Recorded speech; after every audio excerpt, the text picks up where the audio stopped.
Hello दोस्तों, मेरे YouTube channel में आपका स्वागत है। इस वीडियो में हम बात करेंगे डिफरेंट थ्योरम्स की जिनसे हम इलास्टिसिटी ऑफ डिमांड पता करेंगे। दोस्तों, अगर आपको ये वीडियो अच्छी लगती है तो प्लीज मेरे चैनल को सब्सक्राइब करना और वीडियो को लाइक करना ना भूलें।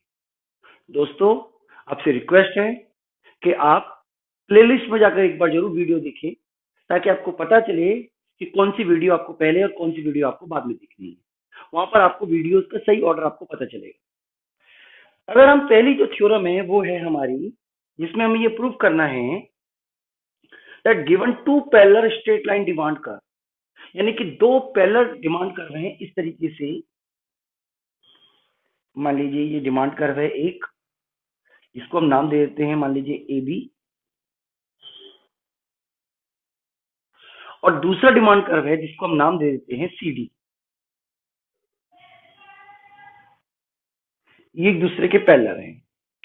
तो हमें ये बताना है कि अगर दो parallel demand curve, given two parallel demand curve, the one closer to the origin is more elastic than the other, यानी कि जो ए बी है वो मोर इलास्टिक है और जो सी डी है वो लेस इलास्टिक है at corresponding to each price, हर प्राइस पर। यानी कि अगर हम प्राइस को एज्यूम कर लें पी, इस प्राइस पर ये कितनी क्वांटिटी परचेज करेगा, Q1, Q0 मान लेते हैं, और ये करेगा परचेज मान लीजिए बी पॉइंट ले लेते हैं। तो इस पर आपको ये बताना है, या Q1 ले लेते हैं, कि ये जो ए बी डिमांड कर्व है वो मोर इलास्टिक है और जो सी डी डिमांड कर्व है वो लेस इलास्टिक है। मान लीजिए इसको हम एम बोल देते हैं और इसको एन बोल देते हैं। तो हमें ये पता करना है कि ए बी मोर इलास्टिक है और सी डी लेस इलास्टिक है। तो देखिए, इलास्टिसिटी का जो फॉर्मूला होता है वो होता है ED equal to delta Q upon delta P into P upon में क्यू। अब क्योंकि जो स्लोप है, जो स्लोप है, स्लोप ऑफ ए बी वो किसके बराबर है, स्लोप ऑफ सी डी के। क्योंकि दोनों पैरेलल है इसलिए दोनों का स्लोप भी बराबर बराबर होगा। तो इसका मतलब ये हुआ कि दोनों ही कंडीशन में delta Q upon delta P बराबर बराबर होगा। ये दोनों बराबर बराबर होंगे क्योंकि delta Q upon delta P बराबर बराबर है। इसलिए हम केवल इसके इस हिस्से से ही ईडी का कंपेयर करेंगे जो कि ये वाला हिस्सा है, ये वाला हिस्सा। यानी कि दोनों का स्लोप बराबर है इसलिए ये हिस्सा तो बराबर है दोनों का कंडीशन में। इसलिए केवल इस हिस्से से, ये जो हिस्सा है इससे पता करेंगे इलास्टिसिटी ऑफ डिमांड कितनी है। जैसे कि हम यहां मान लेते हैं ED at, sorry, ED on A B demand का।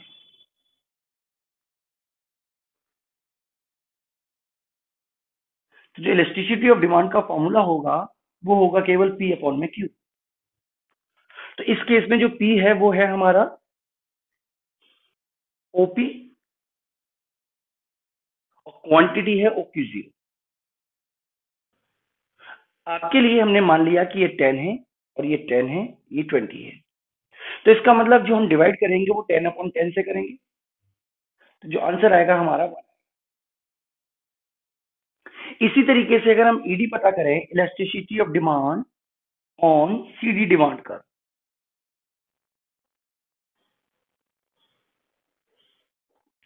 तो इस केस में इलास्टिसिटी ऑफ डिमांड का फॉर्मूला होगा पी अपॉन में क्यू।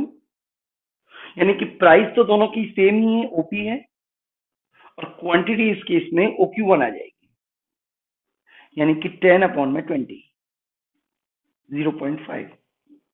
तो हम ये कह सकते हैं कि ये वाला जो हिस्सा है, ये वाला हिस्सा वो बड़ा है इस वाले हिस्से से।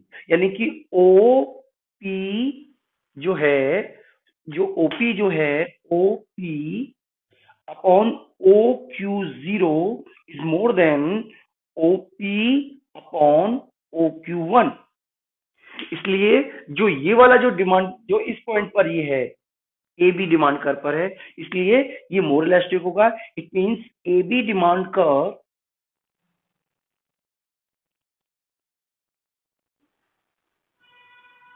is more elastic than CD demand curve, जो कि हमें प्रूफ करना था। तो हमने ये प्रूफ कर दिया कि जो डिमांड कर्व ओरिजिन पॉइंट से क्लोजर होगा, पास में होगा, उसकी इलास्टिसिटी डिमांड ज्यादा होगी, जो दूर होगा उसकी इलास्टिसिटी डिमांड कम होगी। इसी तरीके से दूसरी थ्योरम है, इसमें कहा गया है कि दो स्ट्रेट लाइन डिमांड कर्व हैं, जो एक दूसरे को किसी पॉइंट पे कट कर, जैसे इसको नाम दे दिया मान लीजिए D0 और इसका नाम हमने दे दिया D1। तो आप देख पा रहे हैं कि इस पॉइंट पर, ये जो पॉइंट है ये वाला, इसको हम नाम दे देते हैं A का। तो इस पॉइंट पर हमें ये प्रूफ करना है कि जो एक पॉइंट इसने कट किया, इस पॉइंट, ये जो प्राइस है, इस केस में two straight line demand curve intersecting each other, elasticity of demand is higher for flatter curve। यानी कि ये जो फ्लैटर है, ये जो फ्लैटर है,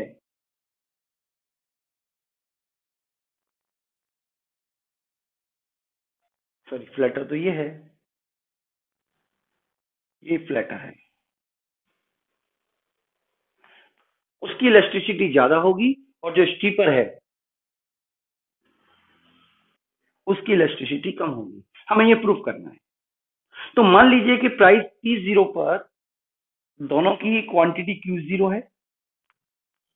अब प्राइस अगर फॉल कर देता है,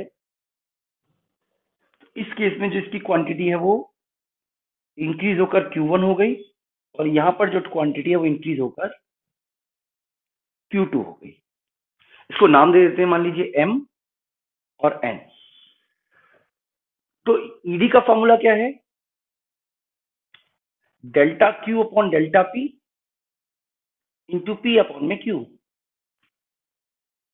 तो delta Q upon delta P अगर हम बात करें, जैसे यहां पे लिख देते हैं, जैसे बात करें डिमांड कर्व की,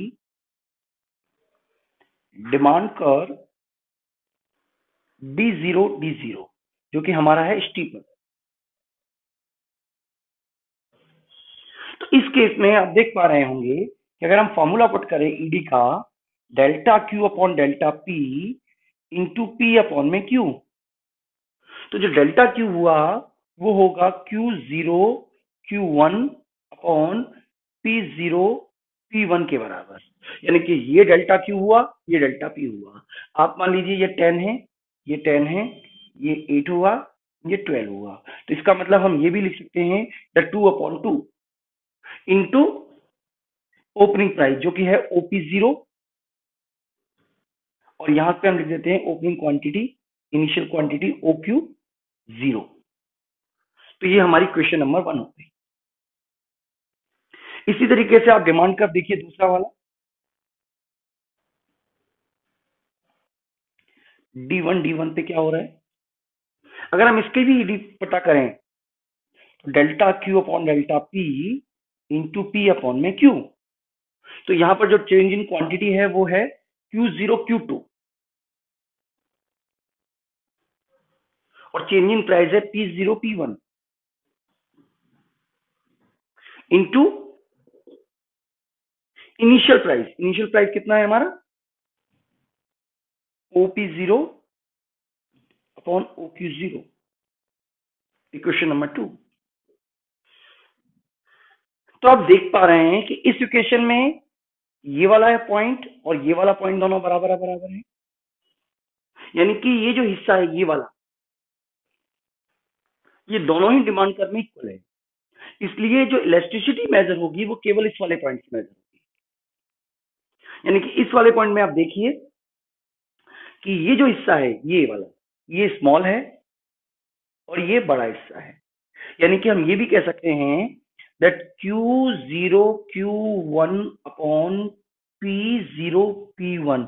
आपकी सुविधा के लिए मान लिया मैंने ये 2 है और ये 2 है, मान लीजिए ये स्मॉल है, छोटा है किससे? Q0 Q2 upon P0 P1 से। मान लीजिए 5 है, ये 2 है, तो इसकी जो E आएगा वो 1 आएगा, इसका जो आएगा 2.5 आएगा। इसका मतलब ये हुआ कि ये मोर इलास्टिक हुआ और ये लेस इलास्टिक। इसका मतलब आप देख पा रहे हैं यहाँ पे भी कि इसमें डिमांड में थोड़ा सा चेंज हुआ है, जो स्टीपर डिमांड कर्व होगा, और जो फ्लैटर होगा उस पर डिमांड कर्व में ज्यादा चेंज हो रहा है, जबकि दोनों का प्राइस में दोनों में सेम चेंज हुआ है। इसलिए इसकी जो इलास्टिसिटी होगी वो ये मोर इलास्टिक होगा एज कंपेयर टू इसके ये वाला लेस इलास्टिक। अब जो तीसरी थ्योरम है वो है the elasticity of demand on straight line demand का वेरीज बिटवीन 0 टू इंफिनिटी। यानी कि हमें ये प्रूव करना है इस वाले कर्व में कि ये जो हमारा कर्व है जिसको हमने नाम दे दिया एल एम, इसके डिफरेंट डिफरेंट पॉइंट पर जो इलास्टिसिटी होगी वो 0 टू इंफिनिटी होगी। यानी कि इस पॉइंट पर और इस पॉइंट के बीच में ये जो सारे के सारे आंसर आएंगे वो 0 टू इंफिनिटी आएंगे, जो कि हम ऑलरेडी सीख चुके हैं पॉइंट मेथड में। एक बार दोबारा से बताए थे। मान लीजिए ये हमारा ए पॉइंट है, ये बी पॉइंट है, ये सी पॉइंट है। तो जो हमारा इलास्टिसिटी का फॉर्मूला होता है उसको अगर हम सॉल्व कर दें तो आपका जो फॉर्मूला बनेगा वो ये बनेगा कि lower segment of demand curve upon upper segment of demand curve. यानी कि निचले हिस्से को आपको ऊपर के हिस्से से डिवाइड करना है। जैसे कि मान लीजिए ईडी पता करते हैं, ईडी एट पॉइंट एम से स्टार्ट करते हैं।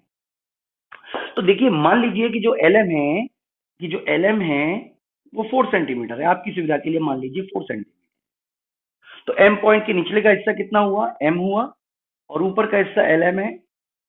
तो जब आप 0 के 4 से डिवाइड करोगे तो जो आंसर आएगा वो 0 आएगा। यानी कि इस केस में जो ईडी होगी वो इक्वल टू 0 होगी, यानी कि यहां पर ईडी इक्वल टू 0 होगी। इसी तरीके से अगर हम बात करें ईडी एट पॉइंट सी पे, तो इस केस में जो लोअर सेगमेंट है वो सीएम है और जो अपर सेगमेंट होगा वो सीएल होगा। यानी कि सीएम जो है वो छोटा है सीएल से। तो जब छोटे हिस्से को बड़े हिस्से से डिवाइड करेंगे तो ईडी जो होगी वो लेस देन 1 होगी। यानी इस पॉइंट पे जो ईडी होगी वो लेस देन 1 होगी। अगर हम बिल्कुल मिड पॉइंट पे ले लें ED at point C, point A ले लें, तो जो ए पॉइंट है उसका जो लोअर हिस्सा है वो है ए एम और जो अपर हिस्सा है वो है ए एल। क्योंकि ए एम जो है, जो ए एल है वो इक्वल है ए एम के, क्योंकि दोनों हिस्से बराबर हैं। तो जब इसका जो आंसर सॉल्व करने पे निकालेंगे वो आएगा ईडी इक्वल टू 1। इसका मतलब कोई भी पॉइंट अगर बीच में है तो ईडी इक्वल टू 1 होगा। इसी तरीके से ईडी एट पॉइंट बी ले लें, तो बी पॉइंट का लोअर सेगमेंट है हमारा बी एम और अपर सेगमेंट है बी एल। तो बी एम को बी एल से डिवाइड करेंगे तो जो बी एम क्योंकि बड़ा है हिस्सा है तो जो ईडी होगा it will be more than 1। अगर हम बात करें पॉइंट एल की, तो एल का जो लोअर सेगमेंट तो कुछ है ही नहीं, सारा का सारा सॉरी लोअर सेगमेंट है, अपर सेगमेंट कुछ भी नहीं है। तो जब आपको डिवाइड करोगे इसको तो आंसर जो आपका आएगा वो इंफिनिटी आएगा। इसका मतलब इससे हमें प्रूफ होता है कि जो इलास्टिसिटी होगी वो सीधे डिमांड करके डिफरेंट डिफरेंट पॉइंट पर वो 0 से इंफिनिटी के बीच होगी। मुझे उम्मीद है कि आपको मेरी वीडियो पसंद आई होगी। हम बात करेंगे, हेलो दोस्तों इस वीडियो में मैं आपको एक क्वेश्चन पेपर सॉल्व करा रहा हूं जो कि 2017 का है। अच्छा, हम क्या कर रहे हैं कि हर वीडियो में एक एक क्वेश्चन सॉल्व करा रहे हैं ताकि हम डिटेल में डिस्कस कर सकें। मतलब हम ऐसे भी करा सकते थे कि एक वीडियो में ही हम आपको 20 क्वेश्चन करा देते, वो मैंने किया भी है, लेकिन मुझे लगा कि उसमें हम डिटेल में एक्सप्लेन नहीं करा पा रहे, तो अब हम डिटेल में एक्सप्लेन कराने की कोशिश करेंगे। तो ये 2017 में क्वेश्चन आया था नवंबर में, और ये क्वेश्चन और ये पेपर 2 था, क्योंकि उस समय तो 2 पेपर हुआ करते थे, पेपर 2 पेपर 3। तो डिटेल में हम एक्सप्लेन करेंगे और सारे क्वेश्चन हम बच्चों आपको पिछले सालों के क्वेश्चन पेपर एक्सप्लेन कर रहे हैं, डिटेल में एक्सप्लेन कर रहे हैं। मैं उम्मीद कर रहा हूँ कि आपको ये सारा का सारा कंसेप्ट है वो पसंद आएगा। तो देखिए साइड में आप क्वेश्चन देखिए, साइड में क्वेश्चन आया था 2017 नवंबर में, जिसमें कह रहा है कि कंसीडर द फॉलोइंग डायग्राम। एक डायग्राम दिया हुआ है जिसको कंसीडर करना है with two parallel demand curve A and B and C and D.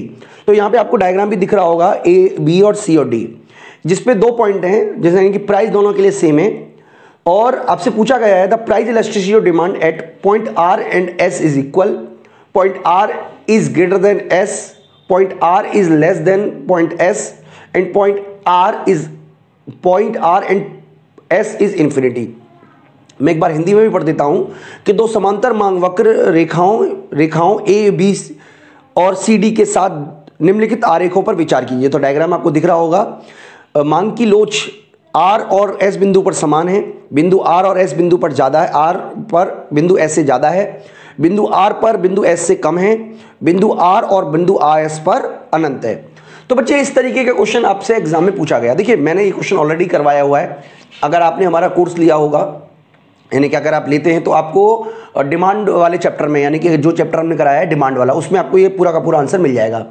तो उसमें बच्चों हमने ऑलरेडी ये 3 एप्लीकेशन कराई थी, जो आप कह सकते हो एक तरीके से 3 एप्लीकेशन हमने कराई हुई हैं या 3 थ्योरम हमने कराई हुई हैं। बाकी की टोटल मिलाकर जो मैंने पढ़ी हुई है वो 8 है। तो इस वीडियो में मैं आपको 8 के 8 समझाऊंगा। मतलब एक्सप्लेन तो मैं आपको नहीं करूंगा क्योंकि बहुत बड़ी वीडियो हो जाएगी, क्योंकि एक्सप्लेन तो मैंने ऑलरेडी किया हुआ है, लेकिन आपको पता होना चाहिए कि कौन सी केस में इलास्टिसिटी ज़्यादा होती है, कौन से केस में इलास्टिसिटी कम होती है। देखिए सबसे पहला जहां पे लिखा हुआ है नंबर 1, ठीक है, मैं इसको नंबर 1 बोल देता हूं। The elasticity of demand on the straight line downward demand curve varies from 0 to infinity. यानी कि एक डिमांड कर्व है जो डाउनवर्ड है, उस डाउनवर्ड डिमांड कर्व पे जो इलास्टिसिटी ऑफ डिमांड होगी वो वेरी करेगी 0 टू इन्फिनिटी। तो बच्चों ये हमने ऑलरेडी एक्सप्लेन किया हुआ है। मैं आपको बता देता हूं कि अगर कोई भी पॉइंट एक्स एक्सिस पर है, मान लीजिए इसको हम नाम दे देते ए, तो इस केस में इलास्टिसिटी ऑफ डिमांड 0 होगी। अगर बिल्कुल मिड पॉइंट पर है, चलिए मिड पॉइंट वाले को नाम दे देते हैं सी, तो elasticity of demand more than 1 होगी। अगर मिड पॉइंट से नीचे है तो elasticity of demand less than 1 होगी। अगर मिड पॉइंट से ऊपर है तो elasticity of demand more than 1 होगी।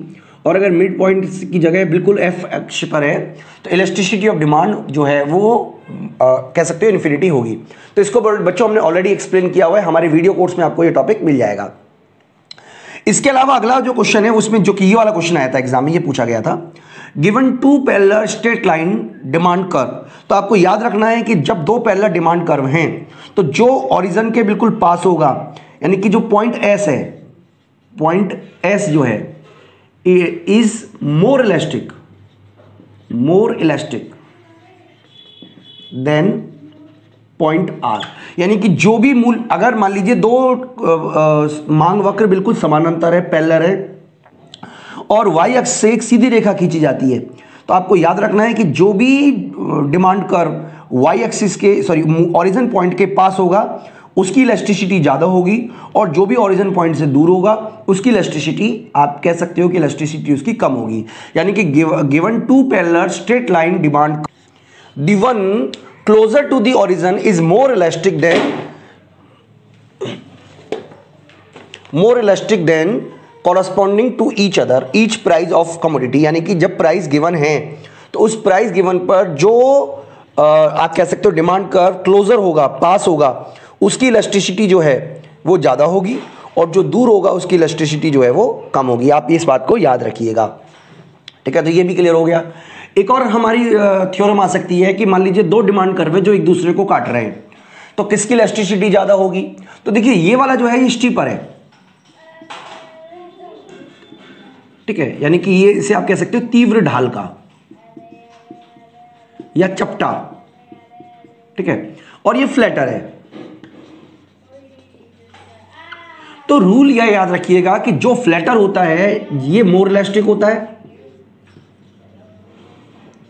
देन स्टीपर, यानी कि ये जो होता है कंपैरेटिवली लेस इलास्टिक होता है, ठीक है बच्चों। तो क्या समझ में आया कि अगर 2 डिमांड कर्व एक दूसरे के पैरेलल हैं, तो जो पैरेलल है मतलब जिनका स्लोप तो एक ही हुआ, स्लोप एक का मतलब delta Q upon delta P तो एक ही हुआ, तो जो आप कैलकुलेशन निकालोगे पी बाई क्यू के थ्रू निकालोगे। तो यहां पर अगर दो डिमांड कर्व जिनका स्लोप बराबर बराबर है, जिसकी वजह से जो क्लोजर होगा ओरिजिन के उसकी इलास्टिसिटी ज्यादा होगी, लेकिन अगर दोनों एक दूसरे को इंटरसेक्शन कर रहे हैं तो जो फ्लैटर होगा, जो फ्लैट होगा उसकी इलास्टिसिटी ज्यादा होगी, ये आप याद रखिएगा। यानी कि given two straight line demand curve, downward straight line demand curve intersecting each other, elasticity of demand is higher for those flatter one than the steeper one. यानी कि अगर दो मांग वक्र एक दूसरे को काट रहे हैं, डाउनवर्ड है, सीधे हैं, तो जो फ्लैटर होगा जिसका ढाल कम होगा उसकी इलास्टिसिटी जो होगी वो ज़्यादा होगी, और जो स्टीपर होगा जिसका ढाल ज़्यादा होगा उसकी इलास्टिसिटी जो होगी वो कम होगी कंपैरेटिवली। ये आप याद रखिएगा। ठीक है, तो ये तीनों तो हमने बच्चों ऑलरेडी एक्सप्लेन किए हुए, ये वाला हमने एक्सप्लेन नहीं किया, इसलिए हम यहाँ पे ये भी बता देते हैं कि अगर मान लीजिए दो पैरेलल डिमांड कर्व हैं और कोई ऐसा पॉइंट है या एक सीधी रेखा ओरिजिन पॉइंट से सीधी खींची जाती है, इस तरीके से खींची जाती है, तो पॉइंट आर पर और पॉइंट एस पर, यानी कि बोथ की जो इलास्टिसिटी है आर और एस, इलास्टिसिटी जो होगी वो विल बी सेम।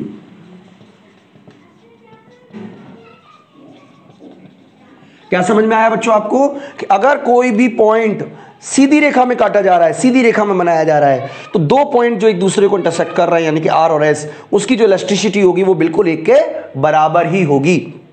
तो यही बच्चों रूल है। इसके अलावा ये तो हमने चार कर लिए, मैं कि मतलब मैं आपको एक बार फिर से बता देता हूं, बिल्कुल आपको कंफ्यूजन ना हो। इस केस में जो एस है ये मोर इलास्टिक है, ठीक है, मैं यहाँ पे एक झंडा लगा देता हूं जिससे कि आपको पता रहेगा कि कौन मोर इलास्टिक है। और इस केस में जो डिमांड है, ये वाला जो फ्लैटर है, ये मोर इलास्टिक है, ठीक है जी। इस वाले केस में दोनों ही इक्वल इलास्टिक हैं, तो इस केस में तो कोई इशू नहीं है, ठीक है। तो ये है बच्चों हमारा तरीका। अगला हम चार और टॉपिक करते हैं, वो भी हम आपको समझा देते हैं।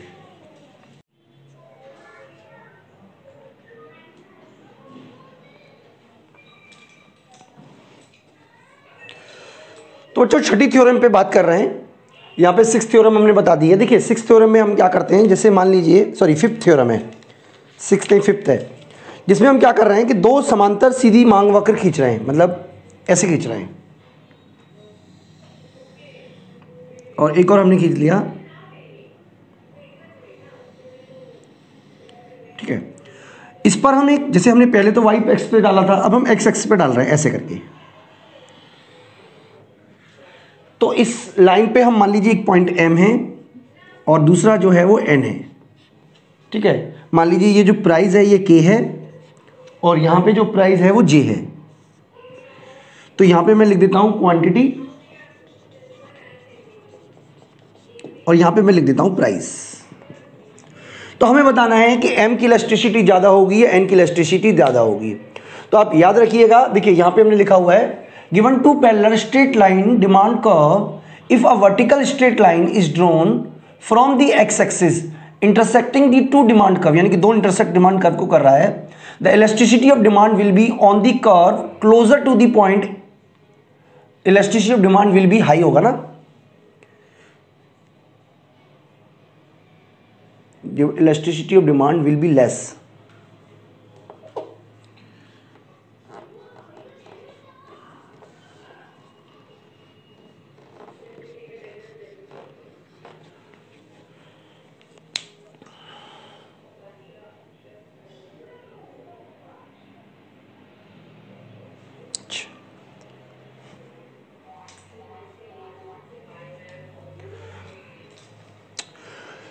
तो बच्चों हम फिफ्थ सिक्स्थ और सेवंथ थ्योरम करते हैं।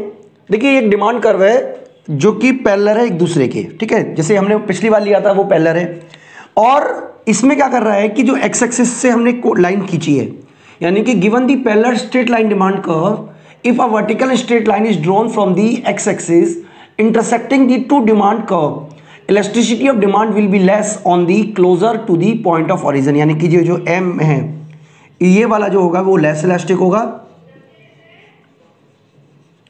देन एम से, ये मोर इलास्टिक होगा, ठीक है। तो ये आप याद रखिएगा कि जो एम है वो लेस इलास्टिक है और जो एन है वो मोर इलास्टिक है। तो चलिए सिक्स पे हम बात करते हैं। देखिए सिक्स पॉइंट में हम एक अलग एक थ्योरम है जिसमें मान लीजिए दो डिमांड कर्व हैं, ठीक है, जो कि वाई एक्सिस पे एक साथ शुरू हो रहे हैं इस तरीके से, लेकिन दोनों का जो स्लोप है वो अलग अलग है, ठीक है, दोनों में ही ले रहे हैं। ओके जी, लेकिन हम एक सीधी लाइन अगर डालें, जैसे मान लीजिए हमने एक बिल्कुल सीधी लाइन डाली जिसको हम ए कहा और बी कहा, इसी तरीके से यहां पर एक सीधी लाइन डाली जिसको हमने ए कहा और बी कहा, तो दोनों की जो इलास्टिसिटी होगी वो बच्चों एक सेम होगी, यानी कि ए और जो बी है दे आर सेम इलास्टिक।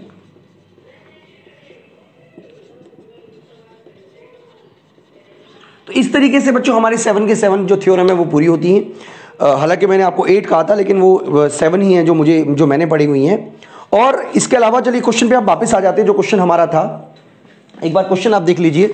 जो क्वेश्चन जिसके बारे में हमने स्टार्ट किया था, जिसमें हमने आपको बताया था, उसका आंसर हमने नहीं बताया, तो अब तो आंसर आप ही बता सकते हैं कि इस सब में अगर आप देखोगे तो जो आर है it will be more elastic than S. तो इसका मतलब यहाँ पे आप देखोगे तो पॉइंट बी जो है वो बिल्कुल सही माना जाएगा, यानी कि point R is greater than the point of S. तो इलास्टिसिटी जो आर की है वो ज़्यादा होगी, एस की जो है वो कम होगी। तो बच्चों मैं उम्मीद करता हूँ कि आपको क्वेश्चन नंबर 1 समझ में आ गया होगा। देखिए बच्चों, बहुत सारे क्वेश्चन है, क्वेश्चन कराने में एफर्ट भी लगता है। तो हमारा पेड कोर्स है जो आप बाय कर सकते हैं, उसमें आपको सारे के सारे क्वेश्चन मिलेंगे। तो जैसे ये वाला क्वेश्चन हमने 1 कराया है, अगला जो क्वेश्चन हम पब्लिक करेंगे वो क्वेश्चन नंबर 6 करेंगे, यानी कि हम हर 5 वीडियो में से एक पब्लिक रखेंगे और बाकी की जो पांचों की पांचों होंगी वो हमारे ऐप पे मिल जाएंगी। तो अगर आपको ठीक लगता है, क्योंकि देखिए आपको एक सिस्टमेटिकल तरीका चाहिए पढ़ने के लिए, तो आप इस कोर्स को बाय कर लीजिएगा। नेट का कोर्स हमारे पास अवेलेबल है, और इसके अलावा बच्चों हम डिफरेंट और भी कोर्सेज प्रोवाइड करा रहे हैं। तो मैं उम्मीद करूंगा कि इस पूरे के पूरे वीडियो से आपको फायदा होगा, इस पूरे के पूरे कोर्स से आपको फायदा होगा। इस वीडियो में इतना ही बच्चों, थैंक यू।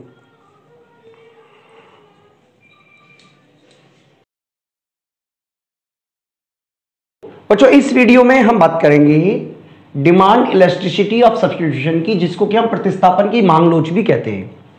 तो बच्चों मैं आपको बता देता हूं कि एक्चुअल में ये क्या बताना चाहता है इलास्टिसिटी ऑफ सब्स्टिट्यूशन। तो मैं आपको बताना चाहता हूं कि 2 सेक्टर हैं जिसमें हम बात करेंगे, कंजम्पशन के सेक्टर एरिया में और प्रोडक्शन के एरिया में। तो इलास्टिसिटी ऑफ सब्स्टिट्यूशन दोनों जगह यूज होता है। अगर इसे कंजम्पशन के एरिया में यूज करते हैं तो इसको बोलते हैं डिमांड इलास्टिसिटी ऑफ सब्स्टिट्यूशन, और अगर प्रोडक्शन के एरिया में यूज करते हैं तो इसका मतलब होता है कि फैक्टर इलास्टिसिटी ऑफ सब्स्टिट्यूशन। जब हम डिमांड के एरिया में इस इलास्टिसिटी ऑफ सब्स्टिट्यूशन को यूज करते हैं तो इसका मतलब है कि एक्स वस्तु के स्थान पर या एक्स गुड्स के स्थान पर या एक्स गुड्स की जगह पर वाई गुड्स को जब आप रिप्लेस कर रहे हो तो रिप्लेस करना आसान है या मुश्किल है। इसी तरीके से जब फैक्टर एरिया में हम इसको यूज करते हैं तो इसका मतलब है कि जब आप लैंड की लेबर की जगह कैपिटल का यूज कर रहे हो या कैपिटल की जगह लेबर का यूज कर रहे हो तो उसको यूज करना आसान है या मुश्किल है। तो इस तरीके की जो चीज है उसको बोलते हैं फैक्टर इलास्टिसिटी सब्स्टिट्यूशन। और जब हम एक्स और वाई गुड्स के बारे में सब्स्टिट्यूट डालते हैं कि एक्स की जगह वाई का यूज कर सकते हो कि नहीं कर सकते, तो उसको बोलते हैं डिमांड इलास्टिसिटी ऑफ सब्स्टिट्यूशन। तो बच्चों इसके बारे में मैं आपको एक बार फिर से बता देता हूं। देखिए जैसे मान लीजिए मैं एक इंडिफरेंस कर्व के थ्रू ये समझाने की कोशिश करता हूं। मान लीजिए एक इंडिफरेंस कर्व है और ये वाला हमारा एक इंडिफरेंस है। मान लीजिए ये पॉइंट है ए, इस पर हम एक बजट लाइन डाल देते हैं। चलिए ये वाला ये पॉइंट आया है। अब मान लीजिए कि कंज्यूमर में एक्स गुड्स और वाई गुड्स की कीमतों में इस तरीके से परिवर्तन होता है कि एक गुड्स पहले से महंगी और दूसरी गुड्स पहले से सस्ती हो जाती है, लेकिन कंज्यूमर उसी लेवल पे बना रहेगा। इसका मतलब इंडिफरेंस कर्व वही रहता है। तो मान लीजिए ये बी पॉइंट आया, यानी ए से बी पे जो शिफ्टिंग हुई है उसको हम बोलते हैं बच्चों सब्स्टिट्यूशन। इसको आप बहुत ज्यादा पढ़ोगे इंडिफरेंस कर्व वाले चैप्टर में। अभी फिलहाल हम बता रहे हैं आपको कि ए से बी का जो मूवमेंट है वो सब्स्टिट्यूशन है, और इसका जो सब्स्टिट्यूशन हुआ है वो आसानी से हुआ है या मुश्किल से हुआ है, यही पता करने का जो काम है वो करता है डिमांड इलास्टिसिटी ऑफ सब्स्टिट्यूशन। तो इसका फॉर्मूला क्या है, एक बार आप फॉर्मूला देख लीजिए। फॉर्मूला इसका proportional change in the combination of ratio of X and Y, यानी कि जो क्वांटिटी हम यूज कर रहे हैं उसमें कितना प्रोपोर्शनल चेंज हुआ है। तो कैसे पता करेंगे, delta X upon Y upon X upon Y. मैं आपको समझा दूंगा किस तरीके से इसका यूज होता है, ठीक है। इसको डिवाइड कर देंगे proportional change in the price ratio of X Y, यानी कि delta P X P Y upon delta X upon Y. तो इसको डेफिनेशन हम आपको देंगे लास्ट में, बिल्कुल लास्ट में जाके इसको डिफाइन करेंगे। उससे पहले मैं आपको ये भी बता देता हूं कि आमतौर पर लोग जो है वो इलास्टिसिटी, क्रॉस इलास्टिसिटी को इलास्टिसिटी ऑफ सब्स्टिट्यूशन समझने की भूल करते हैं। मैं आपको बताना चाहता हूं कि दोनों ही बिल्कुल अलग अलग कंसेप्ट है। तो दोनों में क्या अंतर है इसको हम एक टेबल के थ्रू समझने की कोशिश करते हैं। मान लीजिए टी और कॉफी है, तो टी का जो प्राइस था वो पहले 10 रुपए था और 2 लोग ऐसे थे या 2 किलो क्वांटिटी जो टी की बाय करता था कंज्यूमर, और 15 रुपए किलो था कॉफी का प्राइस और 3 किलो यूज करता था कॉफी का प्राइस, तो कॉफी की क्वांटिटी। टी का प्राइस गिरने कर 8 रुपए हो गया, तो डेफिनेटली इसकी जो डिमांड है वो बढ़ गई, जबकि इसका प्राइस कांस्टेंट रहने पर भी इसकी जो डिमांड है वो घट गई। तो इससे साफ साफ पता चलता है कि गुड्स जो है वो सब्स्टिट्यूट गुड्स है। तो ये हमारे को बिल्कुल क्लियर हो गया कि ये जो गुड्स है ये सब्स्टिट्यूट है। अब हम ये पता कर रहे हैं कि एक की जगह दूसरे का यूज तो हम कर सकते हैं, लेकिन यूज आसानी से कर सकते हैं या मुश्किल से होगा या बिल्कुल नहीं हो सकता या ज्यादा हो सकता है। अब देखिए क्रॉस इलास्टिसिटी की हम बात कर लेते हैं। चलिए पहले क्रॉस इलास्टिसिटी मैं आपको समझा देता हूं, हालांकि ये मेरा टॉपिक नहीं है इसलिए मैं आपको यहां समझा देता हूं। अगर हम निकालते हैं इलास्टिसिटी ऑफ सी, यानी क्रॉस इलास्टिसिटी ऑफ डिमांड की बात कर रहे हैं, तो हमारा फॉर्मूला होता है delta Q upon delta P into P upon में क्यू। क्योंकि क्रॉस है तो क्रॉस होने की वजह से क्या होता है बच्चों, क्वांटिटी किसी एक की होती है और प्राइस किसी एक का होता है। इसका मतलब क्या हुआ बच्चों, हम यहाँ पे जो क्वांटिटी लेते हैं वो कॉफी की लेते हैं, क्योंकि कॉफी की क्वांटिटी चेंज हो रही है। तो मैं यहाँ पे लिख लेता हूँ कॉफी की क्वांटिटी यानी कि सी और सी, और प्राइस लेते हैं हम टी का, तो मैंने टी लिख दिया। ओके बच्चों, तो ये क्रॉस इलास्टिसिटी का फॉर्मूला बन गया। इसका मतलब इसमें हम क्या पता कर रहे हैं, change in quantity of coffee. तो कॉफी की क्वांटिटी में कितना चेंज हुआ है, देखिए यहां पे आप देखेंगे तो 1 का चेंज हुआ है, upon change in price of T. Change in price of T जो है वो 2 रुपीज है, इंटू पीटी। पीटी मतलब price of T, price of T 10 है, जबकि क्वांटिटी ऑफ कॉफी जो है वो 3 है। तो जब आप डिवाइड करोगे तो ये आएगा 10 अपॉन में 5, नहीं 10 अपॉन 6, तो ये जो आंसर है हमारा 5/3 बन के रह जाएगा, यानी कि ये हमारा जो EC है, ठीक है, तो ये है 5/3। तो इसका मतलब क्योंकि आंसर प्लस में है यानी कि EC जो है वो मोर देन 0 है, इससे हमें पता चलता है गुड्स जो है वो सब्स्टिट्यूट है, सब्स्टिट्यूट गुड्स है, प्रतिस्थापन वस्तु है।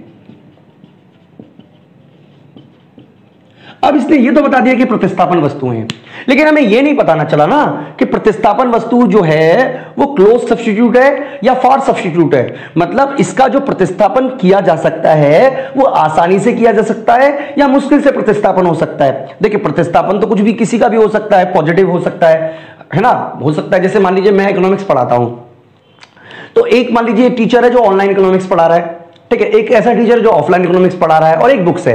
तो मैं ऑनलाइन इकोनॉमिक्स पढ़ाने वाले का क्लोज सब्स्टिट्यूट हूं या बुक का क्लोज सब्स्टिट्यूट हूं? मैं आपको बताना चाहता हूं कि मैं बुक को क्लोज सब्स्टिट्यूट नहीं हूं, क्योंकि बुक का क्लोज सब्स्टिट्यूट में हो ही नहीं सकता। भाई बुक का जो जगह है वो मेरी जगह बुक नहीं ले सकती, मैं बुक की जगह नहीं ले सकता।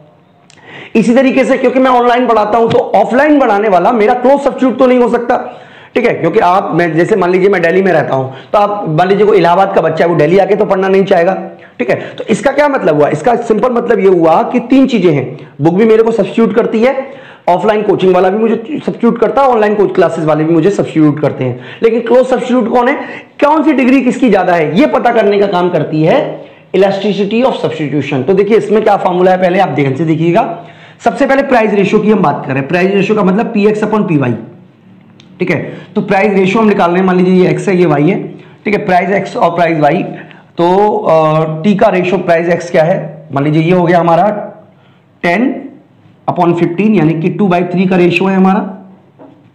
इसी तरीके से क्वांटिटी रेशियो, क्वांटिटी रेशियो का मतलब QX/QY। तो क्वांटिटी रेशियो कितना है हमारा, देखिए ये भी हमारा है 2/3। चलिए ये हमारा क्वांटिटी रेशियो हो गया। जब प्राइस गिरकर 8-10 रुपए हो गए तो रेशियो क्या हो गया, तब रेशियो हमारा है, देखिए यहां पे आप देखिएगा, तब रेशियो है हमारा 8/15, और ये रेशियो जो है वो चेंज होके हो गया 3/2। तो ये हमारा रेशियो चेंज हो गया। अब फॉर्मूले में कैसे पुट करेंगे, कैसे आंसर निकालेंगे, वो मैं आपको बताना चाहता हूं। तो सबसे पहले हमारा जो फॉर्मूला है वो है, देखिए ये जो मैं लिख देता हूं, डेल्टा X/Y, ठीक है। इसको डिवाइड कर देंगे, यानी कि चेंज रेशियो को X/Y से, और फिर डिवाइड करेंगे किससे, PX/PY से। तो चलिए मैं करके दिखा देता हूं आप बच्चों को। डेल्टा मतलब कितना परिवर्तन आया है, इसको बोलते हैं डेल्टा X/डेल्टा Y। तो देखिए पहले कितना था, पहले परिवर्तन पता करने के लिए हम क्या करेंगे, पहले कितना था, पहले था हमारा 2/3, पहले कितना था हमारा 2/3 था, 2/3, इसमें से माइनस कर देंगे तभी तो चेंज पता करेंगे। 3/2, तो ये हमारा ये वाली वैल्यू हो गई अपॉन x अपॉन वाई, ये कि पहले 2/3 था, divide delta P X upon P Y में जो चेंज हुआ है, चेंज कैसे पता करेंगे, मतलब पहले कितना था 2/3 था, माइनस चेंज करने के लिए ये माइनस कर दिया, अपॉन इनिशियली कितना था, शुरुआत में था 2/3। तो देखिए मैं इसको सॉल्व करने की कोशिश करूंगा, आप मेरी हेल्प कीजिएगा। जिससे यहां पे हम सॉल्व करेंगे तो एलसीएम 6 ले लेंगे। ओके बच्चों, तो 6 को मतलब 2 से मल्टीप्लाई उधर हो जाएगा, इधर 3 से मल्टीप्लाई हो जाएगा, ऐसे तो एलसीएम लेते हैं। तो ये 4 ये बचेगा 4 माइनस 9, ठीक है। तो ये जो बचेगा ये बचेगा -5/6 डिवाइडेड बाय 2/3 डिवाइडेड बाय, अब यहां पे देखिए क्या है, ये 5 से मल्टीप्लाई कर लेंगे तो ये 10 है, तो 10 में से 2 गए तो कितना बचेगा 2/15 डिवाइडेड बाय 2/3। ओके बच्चों, तो इस तरीके से हमारा सवाल आगे चल रहा है, मैं एक बार चेक भी कर लेता हूं, ठीक है। तो यहां पे देखिए इसको जब आप ऊपर लेके जाओगे तो क्रॉस मल्टीप्लिकेशन हो जाएगा, मैं यहां करके दिखा देता हूं आपको, -5/6 मल्टीप्लाई 3/2 डिवाइडेड बाय 2/15 मल्टीप्लाई 3/2। जब आप इसे मल्टीप्लाई करोगे तो ऊपर ऊपर मल्टीप्लाई, नीचे नीचे मल्टीप्लाई, ये हो जाएगा 15 माइनस में डिवाइडेड बाय 12, ठीक है जी, 15/12। और इसको हम ये भी लिख सकते हैं 4 से मल्टीप्लाई करेंगे, 5 से कर लेते हैं, कितने से होगा 15/12, 3 से होगा तो 5 और ये बचेगा 4, एक ही बात है, ठीक है। तो 5/4 बोल देते हैं इसको, 5/5 अपॉन, ये माइनस में होगा, अपॉन ऊपर ऊपर मल्टीप्लाई, नीचे नीचे मल्टीप्लाई, तो ये 6 होगा, 6/30, तो 6/30 का मतलब 1/5 भी बोल सकते हो आप इसको। तो अब आप क्या करोगे, इसको ऐसे ही मल्टीप्लाई जैसे पहले किया, मान लीजिए -5/4 इंटू 5/1, तो जो आंसर आएगा वो आएगा -25/4 यानी कि -6.25। तो ये आपका आंसर -6.25 आ रहा है। तो इससे हमें पता चल रहा है कि इलास्टिसिटी ऑफ सब्स्टिट्यूशन जो वो नेगेटिव है। इसका मतलब सिंपल सा ये हुआ कि जितना ज्यादा नेगेटिव में चला जाएगा उतना ही ज्यादा वो पुअर सब्स्टिट्यूशन होगा, यानी कि ये दूर का सब्स्टिट्यूशन कहलाया जाएगा। तो सिंपल सरल शब्दों में 6.25 ही आएगा, ठीक है। तो सिंपल सरल शब्दों में आपको ये समझाने की कोशिश की जा रही है बच्चों कि इलास्टिसिटी ऑफ सब्स्टिट्यूशन बताता है कि ये क्लोज सब्स्टिट्यूट है या नहीं है। तो मैं आपको बताना चाहता हूं कि इस पूरे इक्वेशन के थ्रू, क्योंकि ये पुअर सब्स्टिट्यूशन में की कैटेगरी में आएगा। तो 5 कैटेगरी है बच्चों। सबसे पहली है परफेक्टली सब्स्टिट्यूट गुड्स। तो परफेक्टली सब्स्टिट्यूट गुड्स के केस में जो इलास्टिसिटी ऑफ सब्स्टिट्यूशन होती है वो इन्फिनिटी होती है, ठीक है। ये आप याद रखिएगा, क्योंकि इसका मतलब है कि आप जितना मर्जी आप इसको सब्स्टिट्यूट कर सकते हो गुड्स को। अगर आप बात करें कॉम्प्लीमेंट्री गुड्स की, कॉम्प्लीमेंट्री गुड्स में क्योंकि सेम प्रोपोर्शन में गुड्स यूज होती है, क्वांटिटी में चेंज नहीं आता, क्वांटिटी का जो प्रोपोर्शन है वो सेम रहता है, इसलिए इस केस में इलास्टिसिटी ऑफ सब्स्टिट्यूशन 0 होगी, यानी कि आप इसको सब्स्टिट्यूट नहीं कर सकते हो। अगर कोई गुड्स ऐसी है जो गुड सब्स्टिट्यूट है या क्लोज सब्स्टिट्यूट है, तो उसकी elasticity of substitution positive value में होगा, ठीक है। जितनी ज्यादा पॉजिटिव वैल्यू हुई उतनी ज्यादा क्लोज सब्स्टिट्यूट होगा। इसी तरीके से अगर लेस देन 1 है तो पुअर सब्स्टिट्यूशन होगा, और जितनी वैल्यू ज्यादा होगी नेगेटिव में उतना ही ज्यादा वो पुअर सब्स्टिट्यूशन होगा। इसी तरीके से अगर ES इक्वल टू 1 है तो इसका मतलब इन दोनों के बीच में होगा और एक तरीके से मॉडरेट होगा, मॉडरेट सब्स्टिट्यूशन होगा, यानी कि सेम प्रोपोर्शन में आप जो सब्स्टिट्यूट कर सकते हो। तो इस तरीके से बच्चों हमारा पूरा का पूरा कंसेप्ट है जो हम जानते हैं इलास्टिसिटी ऑफ सब्स्टिट्यूशन के नाम से। मैं उम्मीद करता हूं कि आपको कंसेप्ट समझ में आ गया होगा। एक बात और मुझे बच्चों आपको बतानी थी, मैं यहां पे बता देता हूं। देखिए इसको भी आप याद रखिएगा कि अगर कोई कर्व, इंडिफरेंस कर्व की हम बात कर रहे हैं बच्चों, अगर कोई कर्व क्लोज टू फ्लैटर है, ऐसे फ्लैटर है, ठीक है, यानी कि उसके अंदर जो कॉन्वेक्स है, कॉन्वेक्सिटी जो है वो कम है, जो उसके अंदर नोक है, या आप कह सकते हो आप कोनेदार, या हिंदी में क्या बोलते हैं उसको, नतोदर, उन्तोदर अगर कम मात्रा में, जितना ज्यादा वो फ्लैट है उतना ही ज्यादा उसके अंदर गुड सब्स्टिट्यूशन होगा या क्लोज सब्स्टिट्यूशन होगा। ठीक है। इसी की तरीके से अगर कोई कर्व ऐसा है, मैं यहां बना देता हूं बच्चों आपके लिए, सॉरी मेरे पास जगह की थोड़ी कमी है।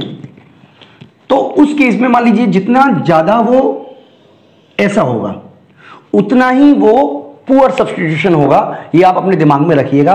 यानी कि कॉन्वेक्सिटी अगर कम है तो वो क्लोज सब्स्टिट्यूट है, और अगर कॉन्वेक्सिटी ज्यादा है तो वो फार सब्स्टिट्यूट है, या आप कह सकते हो पुअर सब्स्टिट्यूट। बच्चों अगर हम डिफाइन करें डिमांड इलास्टिसिटी ऑफ सब्स्टिट्यूशन को, तो demand elasticity of substitution measures the extent और डिग्री, यानी कि ये उस डिग्री को बताती है या एक्सटेंट को बताती है to which one goods can be substituted for another goods, यानी कि एक गुड्स को दूसरी गुड्स की जगह पे सब्स्टिट्यूट किया जा सकता है, किस डिग्री से किया जा सकता है, किस एक्सटेंट तक किया जा सकता है, कब किया जा सकता है, ठीक है, in response to a change in the price ratio, यानी कि जो प्राइस रेशियो अगर चेंज होता है, यानी कि एक्स गुड्स महंगी और वाई गुड्स सस्ती होती है, तो उसकी वजह से एक्स गुड्स की जगह वाई गुड्स को कितना आप चेंज कर सकते हो, कितना आप सब्स्टिट्यूट कर सकते हो, उस एक्सटेंट को मेजर करने का काम ही करता है demand elasticity of demand elasticity of substitution if the consumer maintain the same level of satisfaction. यानी कि मैं आपको ये बताना चाहता हूँ कि अगर कंज्यूमर की जो संतुष्टि का लेवल है वो समान रहे, तो उपभोक्ता क्या करेगा, एक गुड्स की कीमत बढ़ने पर दूसरी वस्तु की ओर चला जाएगा, सब्स्टिट्यूट करेगा। तो किस हद तक वो सब्स्टिट्यूट कर सकता है, ताकि प्राइस रेशियो चेंज होने से वो किस एक्सटेंट तक जाके सब्स्टिट्यूट कर सकता है, उसी को पता करने का काम जो है वो elasticity, demand elasticity of substitution कहते हैं। तो इसको हम दूसरे तरीके से भी डिफाइन कर सकते हैं that elasticity of substitution between two goods X and Y is the ratio of proportional change in combination ratio in which two goods are purchased to given proportion of change in the price ratio। यानी कि अगर हम इसको फार्मूले wise बात करें तो हम बोलेंगे proportional change in the combination ratio of X and Y upon proportional change in the price ratio of X and Y. तो ये है बच्चों पूरा का पूरा कंसेप्ट जो कि हम जानते हैं इलास्टिसिटी ऑफ सब्स्टिट्यूशन के नाम से, या हम कह सकते हैं डिमांड इलास्टिसिटी ऑफ सब्स्टिट्यूशन के नाम से। तो बच्चों ये यूपीएससी लेवल का क्वेश्चन है जो हमने आप बच्चों को करवाया। तो मैं उम्मीद करता हूं कि आपको कॉन्सेप्ट समझ में आ गया होगा बच्चों। इस वीडियो में इतना ही, थैंक यू।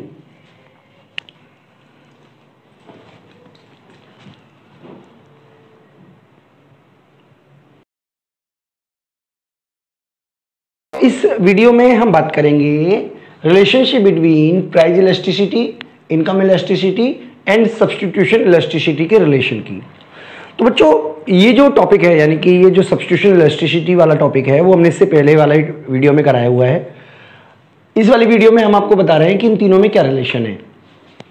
तो मैं आपको समझा देता हूं। देखिए, जैसे मान लीजिए प्राइस में अगर कमी आती है, तो प्राइस में कमी आने की वजह से जो क्वांटिटी डिमांड है वो बढ़ जाती है, जिसको कि हम प्राइस इफेक्ट बोलते हैं, ठीक है। तो जो प्राइस इफेक्ट होता है उसकी दो वजह होती है। पहला तो रियल इनकम बढ़ जाती है, यानी कि प्राइस के कम होने से कंज्यूमर की जो रियल इनकम है वो बढ़ जाती है, और रियल इनकम बढ़ने से भी जो डिमांड है वो बढ़ जाती है। तो इसको हम बोलते हैं बच्चों इनकम इफेक्ट। इसको क्या बोलते हैं, इनकम इफेक्ट। इसी तरीके से अगर गुड्स जो है वो कंपैरेटिवली सस्ती हो जाती है, यानी कि मान लीजिए प्राइस एक्स अगर गिरता है तो प्राइस एक्स जो है वो कंपैरेटिवली सस्ती हो जाएगी, जिसकी वजह से कंज्यूमर जो है वो वाई गुड्स को छोड़कर एक्स गुड्स के कंजम्पशन को करने लगेगा, जिसको कि हम बोलते हैं बच्चों इनकम इफेक्ट। सॉरी, इसको बोलते हैं सब्स्टिट्यूशन इफेक्ट, सब्स्टिट्यूशन इफेक्ट्स। तो अगर प्राइस इफेक्ट जो होता है वो इनकम इफेक्ट और सब्स्टिट्यूशन इफेक्ट को जोड़ के बनता है। इसी तरीके से जो हमारी प्राइस इलास्टिसिटी होती है वो इनकम इलास्टिसिटी और सब्स्टिट्यूशन इलास्टिसिटी, यानी कि इन दोनों को अगर हम रिलेशन इस तरीके का है कि अगर आप ये वाला फॉर्मूला यूज करते हो, तो इस फॉर्मूले के थ्रू आप प्राइस इलास्टिसिटी को मेजर कर सकते हो। यानी कि यहां पर क्या बताया गया, देखिए ये जो EI है ये इनकम इलास्टिसिटी को मेजर करता है, और ES है वो सब्स्टिट्यूशन इलास्टिसिटी को मेजर करता है। तो यहाँ पे KX दिखाया हुआ है। KX का मतलब है, मान लीजिए आपकी इनकम मान लीजिए 10,000 रुपये है, तो 10,000 रुपये में से मान लीजिए आप 1/5 जो है वो X वस्तु पे खर्च कर रहे हो, ठीक है, यानी कि आपकी इनकम जो है उसका 1/5 हिस्सा जो आप खर्च कर रहे हो एक्स गुड्स पर, उसको हम के एक्स कहते हैं। यानी के एक्स क्या है? के x is the proportion of consumer income spend on goods x.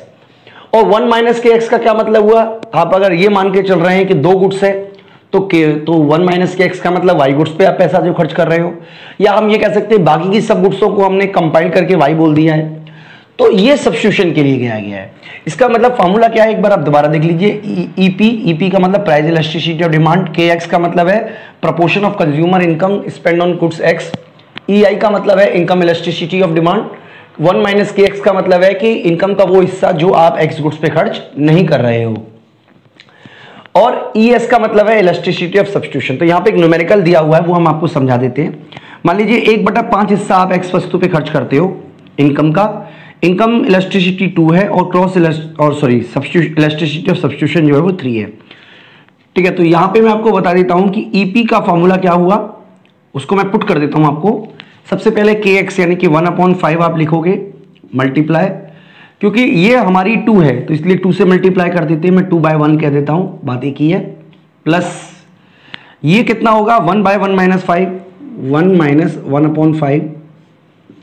ठीक है, और ये वाला जो है वो 3 है, यानी कि मैं इसको 3/1 कह देता हूँ, एक ही बात है। तो अगर इसको मल्टीप्लाई करोगे तो ये 2/5 बचेगा आपके लिए, प्लस इसको जोड़ोगे तो ये 5 में से 1 माइनस किया तो 4/5, यानी कि ये 12/5 हो जाएगा। इसको अगर आप जोड़ लो तो ये 14/5 हो जाएगा, यानी कि कुल मिलाकर जो आपका आंसर आएगा वो आएगा 2.8। तो ये आपकी प्राइस इलास्टिसिटी पता चल जाएगी। यानी कि ऐसा नहीं बोल सकते कि प्राइस इनकम इलास्टिसिटी और क्रॉस सब्स्टिट्यूशन इलास्टिसिटी को जोड़कर हम निकाल सकते हैं, ऐसा नहीं है जैसे 2 और 3 5, बल्कि इस वाले फॉर्मूले का यूज करके, यानी कि डिपेंड इस प्रपोर्शन पे भी करता है कि आप इनकम का कितना हिस्सा एक्स गुड्स पे खर्च कर रहे हो। तो यानी कि जो वेटेज है एक्स का वो पता चल जाएगा, और ये एक तरीके से, यानी कि ये एक तरीके का वेटेज ऑफ हो गया इनकम इलास्टिसिटी का, ये वेटेज हो गया सब्स्टिट्यूशन इलास्टिसिटी का, दोनों के वेटेज को जोड़कर आप प्राइस इलास्टिसिटी निकाल सकते हो। जैसे मान लीजिए ये वाला एक और क्वेश्चन करके देख लेते हैं, जिस सवाल में 1/5 1/5 ही हिस्सा आप खर्च कर रहे हो किस पर, एक्स गुड्स पर, लेकिन इस बार क्रॉस इलास्टिसिटी, सॉरी गलत बोला, सब्स्टिट्यूशन इलास्टिसिटी और इनकम इलास्टिसिटी दोनों को ही 1/1 दिया हुआ है, ये आप याद रखिएगा। तो इसका मतलब क्या हुआ बच्चों, हम कैसे निकालेंगे, ये हम लिखेंगे के एक्स, ठीक है, ई आई प्लस 1 माइनस के एक्स ई एस। तो ये आपका फॉर्मूला हो गया। तो फॉर्मूले में चलिए पुट कर देते हैं, इंटू 1/5 हो गया इंटू 1, ठीक है, और ये बचेगा हमारा 4/5 इंटू 1। तो जब आप इसको जोड़ करोगे तो 5/5 यानी कि 1 आ गया। इसका मतलब क्योंकि ये दोनों 1 1 है इसलिए ये आंसर भी क्या होगा, 1 होगा। तो इस तरीके से बच्चों हम प्राइस इलास्टिसिटी निकाल सकते हैं अगर हमें इनकम इलास्टिसिटी गिवन है, और साथ ही साथ सब्स्टिट्यूशन इलास्टिसिटी गिवन है, और वो प्रोपोर्शन हमें पता है जो कंज्यूमर इनकम का वो प्रोपोर्शन हमें पता है जो वो एक्स गुड्स पे खर्च करता है। तो इस तरीके से बच्चों हमारा वीडियो कंप्लीट होता है। मैं उम्मीद करता हूं कि आपको टॉपिक समझ में आ गया होगा। इस वीडियो में इतना ही, थैंक यू।